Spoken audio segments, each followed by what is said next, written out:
Welcome to the Indiana Football Postgame Show with Jim Coyle and Coach Shannon Griffith. A production of ISB Media. Now, here's your host, Jim Coyle, and game analyst, Coach Shannon Griffith.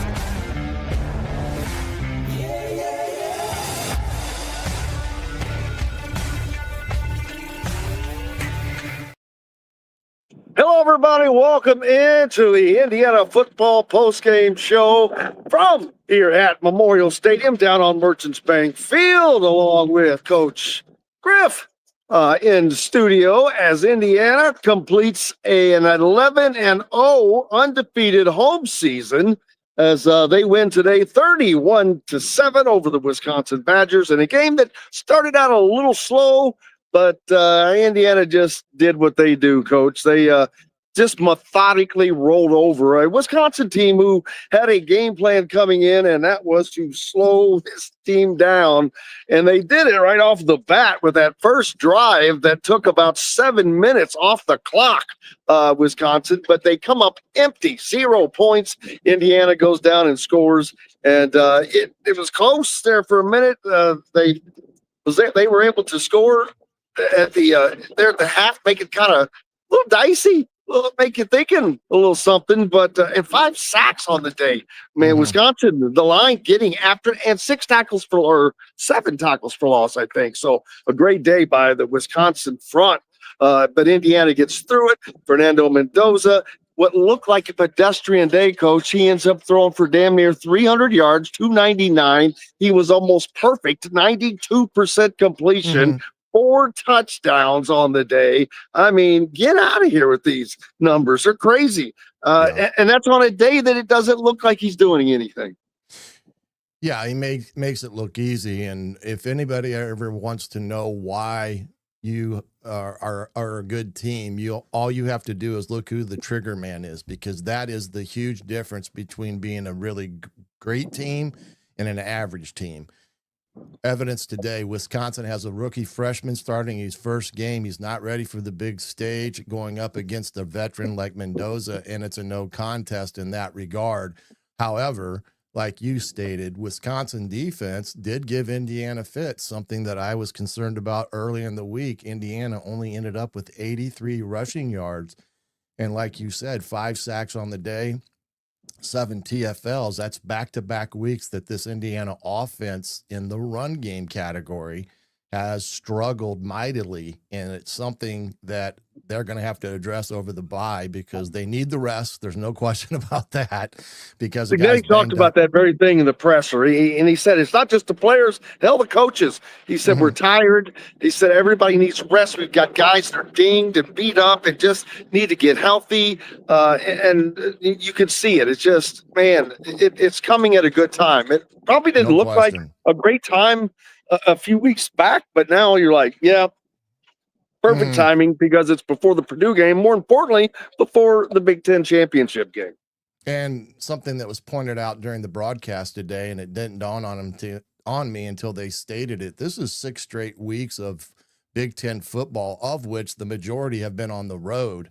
That in itself takes it right out of you. Traveling consecutive weeks back to back, on the road, not getting great sleep, and adding to the aspects of it being a conference game.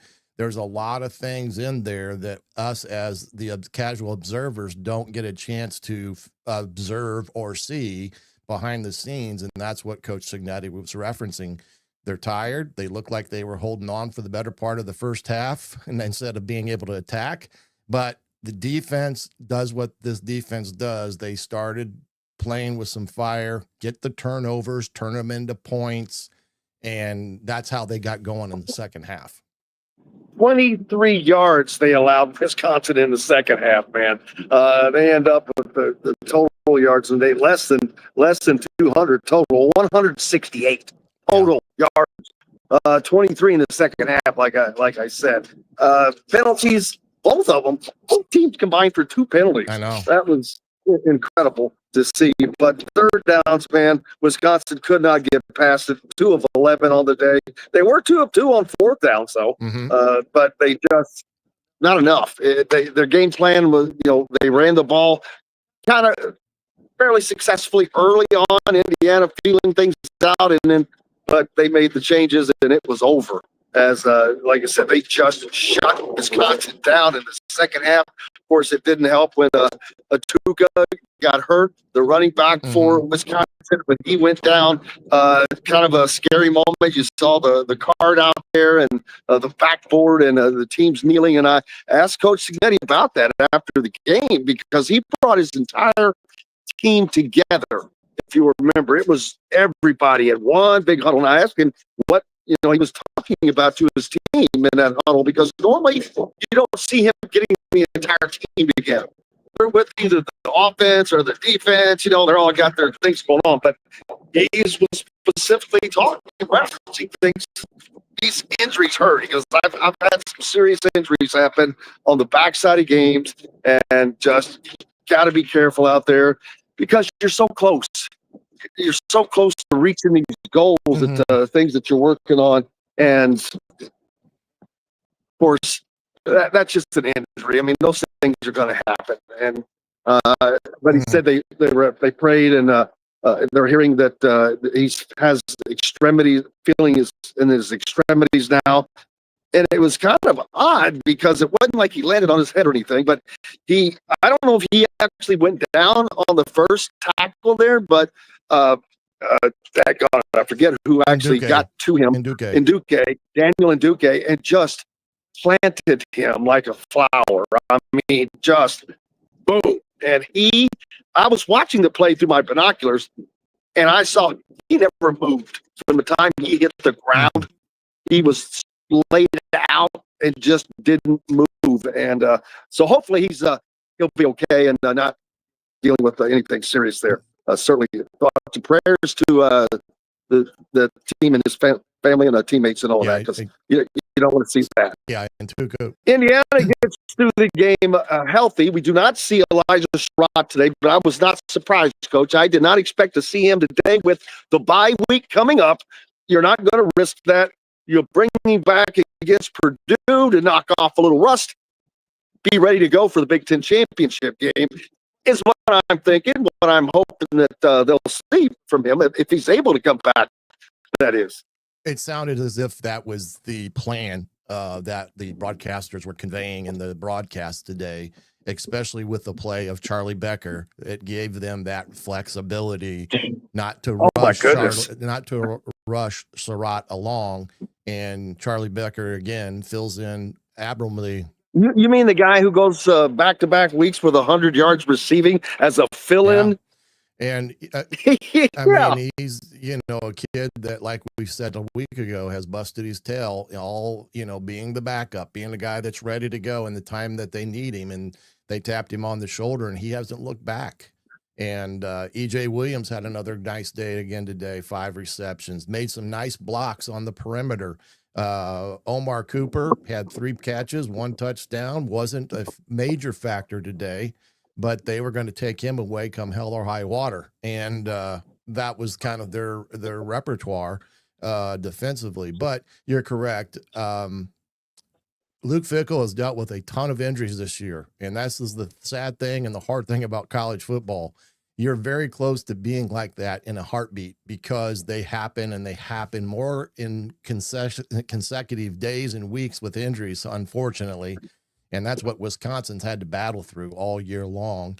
Fortunately for Indiana, they've remained healthy. That's a lot to do with the strength and coaching staff and their nutrition, but they need a week in sunny Miami here to let their body relax and heal and absorb some Florida sun. Absolutely. So they'll have plenty of time off after the Big Ten championship game, but that's 3 weeks away and 2 more games to get to.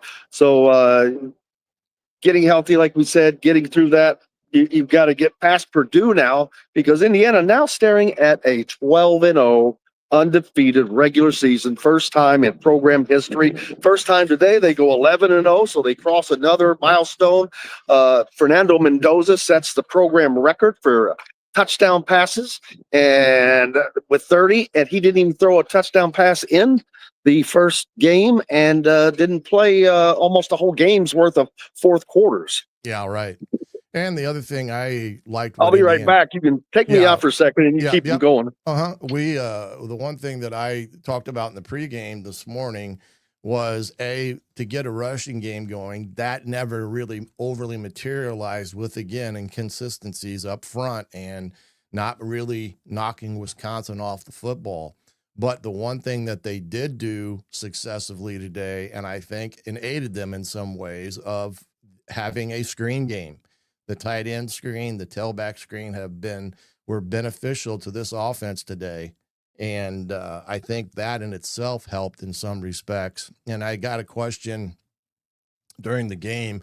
I believe somebody asked a question about what do I think Cignetti said at halftime. And I think the general impression would have been that, he went in and laid into him and, hollered and yelled and screamed. And I said, probably to the contrary. He probably went in there in a very calm, collected manner, redirected their thinking to what they needed to do to get through the second half and get back to playing their style of football. And he probably did that in a calm, cool fashion, because the worst thing you can do at that point, especially struggling in the first half, like Indiana did there, is to go in and try to read in the riot act about how bad they played in the first half, or the defense not getting off the field on third downs, or the offense not being able to sustain drives. And he probably was positive. He probably got him to calm down, refocus, redirected, got the assistant coaches and the coordinators to get together to get a plan and come out in the second half. And you saw what happened. They generate 2 turnovers. They get touchdowns off of turnovers. And what was a close game by the middle to end of third quarter was a game that was out of hand already in the second half. And that's what a good coach does. He knows when to push the buttons and when he's got to pull back. And I'm guessing he pulled back a lot there at halftime, not worrying. He talked about not going for it. Those 2 times he didn't go for it. He said, you know how hard, he said, that I didn't like not going for it on 4th and 1 and 4th and short. He goes, but this game was going in a manner that when you do something right there, and he knows where the line is. Yeah. And I think that showed it right there. He knew that was, if they went for that and didn't get that against this team that is not as good as they are, but if you give them life, if you give them some energy, you never know. Exactly. Hope's the worst thing you can give somebody. Yeah. And if you turn that ball over, and they had been so pretty damn good on the front, so it was a risk. Hell, they had 5 sacks and 7 tackles for loss, like I said. So the front line playing real well. Smart move in my opinion. Oh, absolutely. He did not out-Cignetti himself, and that shows that, as you talked about, he's coaching right there. He's playing to win the game, to not put his team in a compromising position, to not put his defense in a compromising position.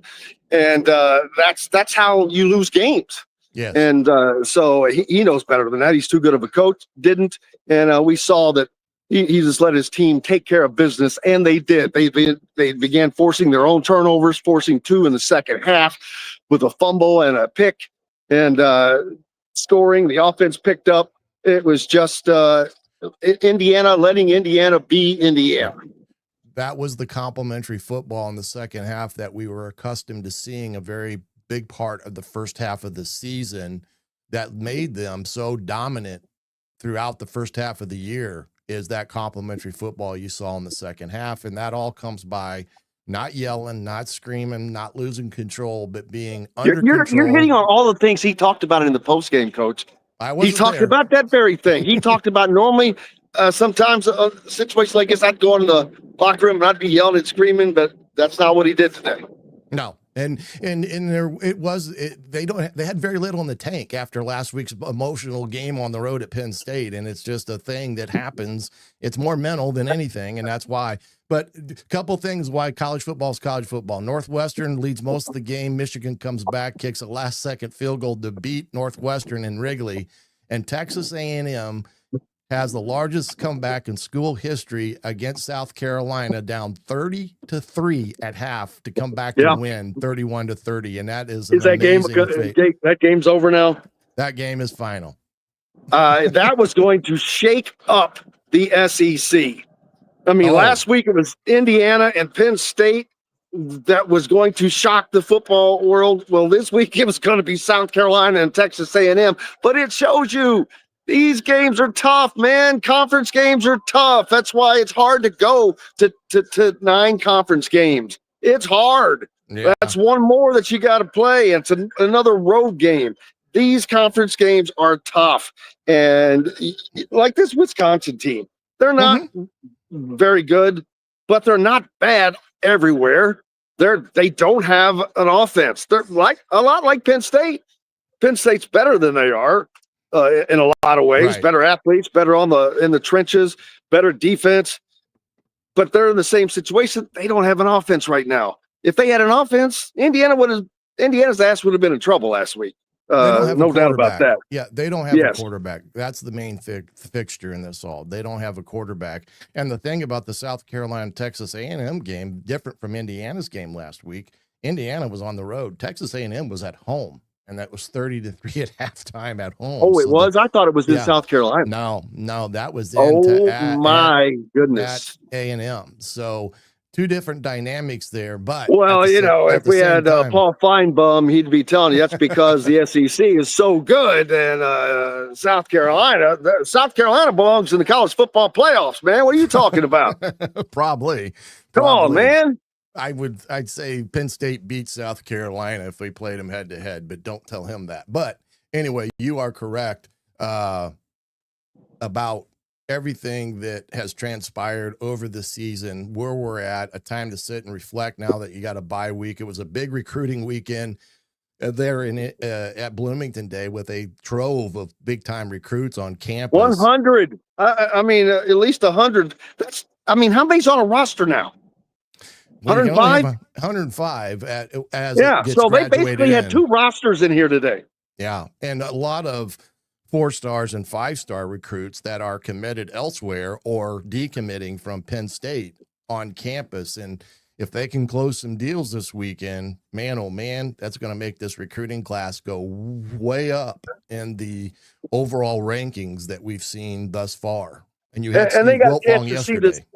And they got a chance to see the passing game in the second half on what Indiana does when they turn it up, and knowing that their potential future quarterback playing out there today, Alberto Mendoza, for Fernando. Those 6 yards that Alberto had, if he could just give Fernando one of those yards, and he'd have 300. Here's a stat for you. Is Fernando Mendoza, and I'm going to have to go back to see how far back in time we're going to have to go. But how far back are we going to have to go potentially? Maybe he does it next week against Purdue, but he's only thrown 300 yards once this entire season. I know. When is the last time a Heisman winning quarterback threw for 300 yards one time during an entire season?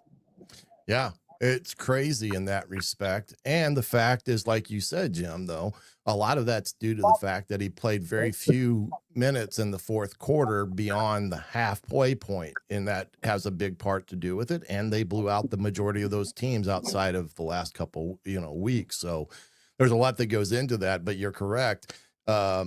It's very interesting too that he broke Curtis Rourke's touchdown record today, and now is the leader in the 1-year-old record. Yeah, the 1-year-old, and that's another crazy thing. How long do you think that record stood? Rourke breaks it last year. Fine quarterback, does what he does, and got him to the playoffs. That all of a sudden, Mr. Mendoza comes to town, probably throws for less than 300 more yards, like you said, than Curtis did a year ago. But he's got as many touchdowns, and he's got them undefeated heading into their rivalry game in 2 weeks at Purdue. It's crazy. Yeah, and it's going to be, hey, I wonder how many IU fans are going to be up in West Lafayette as Indiana going for 12-0 in West Lafayette. Of course, I know Indiana fans would rather do that here at Merchants Bank Field at Memorial Stadium, But I don't know. Is it nicer to serve that dish in West Lafayette? Yeah. Well, we're going to need it because otherwise it's going to be a pretty empty stadium in that respect because of Purdue's season. But at the end of the day, again, it's the rivalry. You throw out the records, you throw out who they're, what and who, and Coach Signetti and staff will get themselves prepared for whatever they need to have done prior to going on the road next 2 weeks from now to play Purdue. Another homestand, if I'm not mistaken, under Kurt Signetti, undefeated. Yeah, 2 years in a row. They've not lost at home. Kurt Signetti has not lost at home, period, yet. Yeah. As the Indiana coach. He's only lost 2 times as the Indiana coach, both of those on the road last year to Ohio State and then to Notre Dame. But this year, different story, man. Looking forward to seeing how this season plays out. Indiana most likely going to wind up with either the 1 or the 3 seed. But got to wait and see how that all stuff plays out. I'm not going to play in that prediction game. But now Indiana gets a week off. So they get to rest up. They get to go back, look at everything that they've done the last 2 weeks, because there's a lot to learn from these last 2 weeks. The line that they have played has kind of had their way, and they're going to have to figure out ways. Fernando's got to get better at not taking some of these sacks because some of those I'm like, dude, what are you doing? Right. You've got to get out of there or dump it. I mean, how do you? Who am I to critique the guy that's probably going to win the Heisman? Well, you're exactly right. And he's holding on the ball too long to try to make a play that's not there. And the best play to make is the one where you line up 2nd and 10 rather than 2nd and 16. And that's no question. He's going to get talked to about that situation there because you can't put yourself off schedule like that and expect to have success on a regular basis. Well, they're good at bouncing back and not letting it, kill a drive. Hell, they did it last week against Penn State on the winning drive. Yeah. But you can't put yourself in those positions where, oh boy, you get sacked on first down. Now you got 2nd and 15 already, and you got a long 3rd and long, and they were in those situations a lot today, it seemed, and so just gotta get better. At this time of the year, you think that you'd be a little bit more adept at that, but that is something they're going to have to get with, because I promise you, Ohio State and those types of teams, they're going to come after Fernando. They're going to come after this line. They're going to do everything they can to disrupt what they have watched Indiana do to everybody else. Yeah, I counted out of the 5 sacks, 4 of them could have been avoidable, in my opinion, where if he'd have got rid of the football, he would have been better off. But again, learning steps, self-scouting is what we call what they're going to be able to do over the next couple of weeks, on top of some recruiting, because that will be vitally important, because you only got that one window with the portal this year in January. So between now and the Purdue game, the coaches will be a chance to rest, self-evaluate, and recruit until they take on the Boilers up in West Lafayette in 2 weeks. So there's still a lot on the coach's plate, but they can do it with a week where they're not preparing to go bang heads against somebody. Absolutely. Well, that's you can stay on as long as you want, but I think that I've spoken all that I have got on this particular game. Indiana now has the bye week, but I would recommend that you go to thehoosier.com to get caught up on everything, including all of the recruits that were here. There's going to be a quiz later, so make sure you're looking at names and spelling correctly. Just kidding. But a great weekend for Indiana, and now they get some time off. Got basketball on Sunday tomorrow, so it doesn't stop for us, but for me at least. Rest. They'll be back on Monday, but you're welcome to keep on going as long as you want, or send us away. What I'm going to do, we're going to let you take off. I'm going to look at see if there's any questions that have appeared that may need to be answered just in case. So we'll see you later, my friend, and catch you on Monday on Indiana Sports Beat Radio. Mr. Coyle, have a good evening, my friend, as signs off there, and see if there's any questions that have come up, since we did start off a little earlier than expected because of the quickness of this game today, it was a game that did not take that long to get by. In some respects, I think it was about a 2-hour and 40-minute ball game. And that has to be the fastest game that we've seen this year on TV. And it felt like every time we went to break with Big Ten Network, it was a 5-minute break, or it assumed that it felt that way. But big games that are going on here this afternoon at the 3:30. You can see those picking across the line there. You've got USC and Iowa. That is a huge game that is going on now in rainy Southern California. The potential, if any, fourth team make it to the college football playoffs from there. I do believe with Oregon getting a big win, they have another big week coming up. They still have Washington and they still have USC on tap. So they're by no means done there. Michigan's hopes stay alive as well, getting that win today in the last seconds. They still have Ohio State looming large, as we know. UCLA tonight against Ohio State. Nico Amalava is not playing.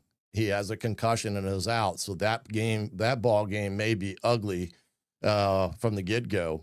And so we're rolling towards the end of the regular season here, fast and furious. And that Michigan-Ohio State game will be pivotal for Michigan. If they want to get into the college football playoffs, they will have to beat Ohio State to do it, I believe. I do believe Indiana will retain the college football ranking of number 2, especially with Texas A&M almost costing themselves dearly today at home against South Carolina, even though they won in a game that South Carolina was, I think, a pretty big underdog in that one. But that being at home, I do think Texas A&M may drop to number 4, and I do think Indiana will remain number 2. And if Indiana is going to have a run at the best team in the country right now, or perceived to be the best team in the country, number 1 Ohio State, they got to get healthy. They've got to take some hard looks at what they're doing and why they're doing it, especially offensively. The defense, I think, has been a very, very consistent factor through the year, other than some slow starts here and there. But I do think the offense needs to get healthy. I think they're banged up, especially along the front lines, and hopefully they can do that here within a week to 10-day time period, but sometimes it takes longer than that as well.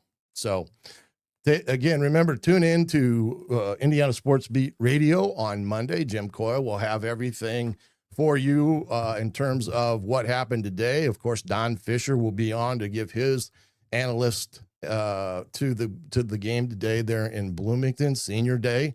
I will have a full recap Monday night on Hoosier Tailgate here on the Hoosier.com, 7:30. Come on by. We'll talk about this one. We'll talk about some of the recruits, and we'll talk a little bit of the college football playoff outlook as we head towards that potential bye week for Indiana after Purdue and the Big Ten championship game. Will they contain that top 4 ranking and get a round 1 bye week in the college football playoffs? We'll take care of that all on Monday.